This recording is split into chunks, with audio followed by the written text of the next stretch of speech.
کیومرث نخستین پادشاه جهان بود که تاج و تخت را پایه‌گذاری کرد. او در کوه زندگی می‌کرد و خود و همراهانش پلنگینه می‌پوشیدند. در زمان او جهان جوان و آباد بود و همه جانوران به او احترام می‌گذاشتند.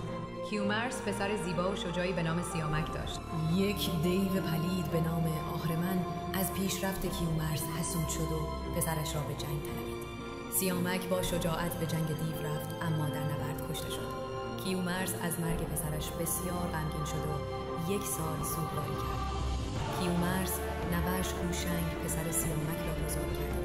سپس به فرمان خدا لشکری آماده کرد تا از دیو انتقام بگیرد. او به درگاه خدا دعا کرد و با اراده قوی به جنگ دیو رفت. کیومرث پس از مرگ پسرش ناامید نشد و به کمک ایمان دشمن را شکست داد. نیکان همیشه پیروزند و حتی در سخت‌ترین شرایط باید به خدا توکل کرد و از پای ننشست. اگر مثل سیامک شجاع باشی، حتی مرگ هم نمیتواند نامت را از یادها ببرد.